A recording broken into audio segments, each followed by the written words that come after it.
This is the story of Moremi.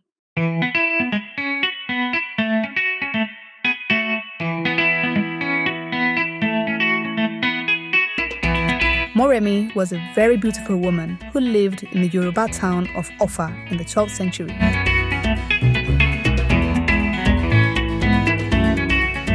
She was so beautiful that when the king of Ile-Ife came visiting Offa and set his eyes on her, he asked for her hand in marriage.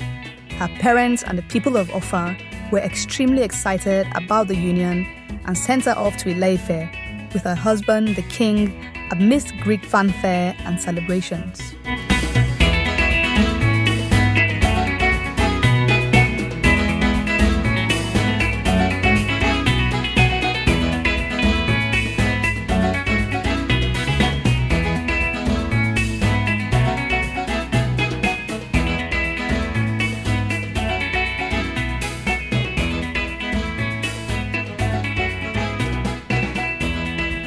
Moremi soon settled into her new role as queen. However, it wasn't long before she saw how unhappy the kingdom was. They had a powerful enemy called the forest people, who caused them a lot of harm and grief by capturing their people. Many families in Ile-Ife had lost sons and daughters to the forest people, whom they all feared. They believed they were evil spirits sent out by the gods to punish them for sins they must have committed.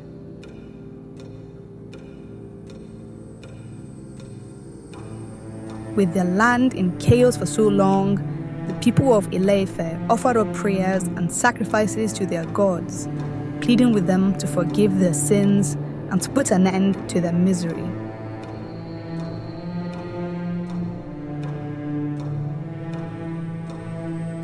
Queen Moremi also prayed for the peace of her people.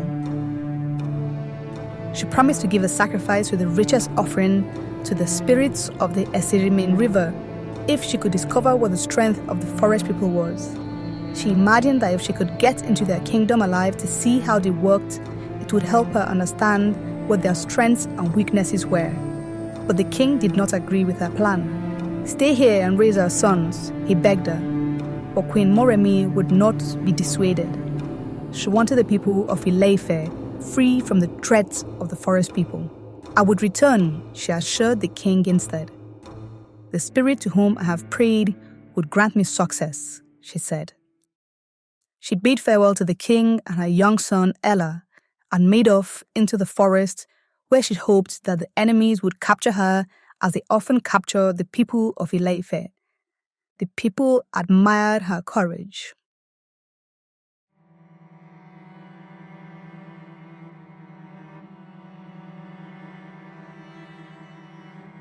Moremi was glad when her plan worked. The forest people circled around her, chanting their terrifying war cries, and put her in chains. They looked so eerie. Moremi got very scared. They handed her over to the king as his slave because she was so beautiful. So she lived in the palace, but soon gained their respect when they saw how intelligent and noble she was. And it wasn't long before she learned the secrets of the forest people. She discovered that their scary appearance was because of the uniforms they wore, made of strange ekan grass and bamboo fiber. She also learned that because these attires were made of dry grass, the forest people were very afraid of fire. This meant that the warriors of Ile-Ife could conquer the forest people with fire. As soon as she could, she escaped from the kingdom of the forest people and returned to her own people. Back at the king's palace in Ile-Ife, she narrated all she had discovered. The people rejoiced at the news. And the next time the forest people attacked them, they were utterly destroyed, just like Moremi had said. Finally, they were rid of their enemies and their captured sons and daughters were returned. Many families wept for joy at the reunion.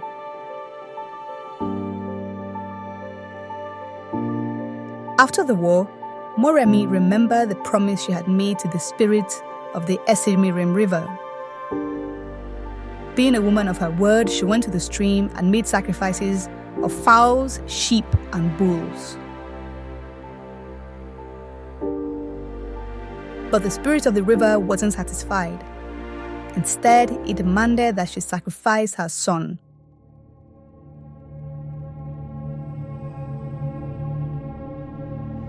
Moremi was heartbroken to hear this. Her son Ella was a handsome little boy whom she loved so much. She asked that her own life be taken instead, but the spirit of the river would have none of it. It was a sad day in the kingdom, the day she sacrificed her son Ella. The people of Ife wept. They comforted her by saying they would become her sons and daughters. But at last, Ella didn't die. When everybody left, he sprung up, made a rope of grass, and climbed up into the skies. It is said that someday he would return to reap the benefits of his mother's gallant sacrifice.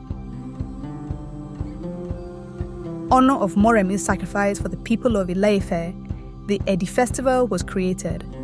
A beauty pageant was also started in memory of her.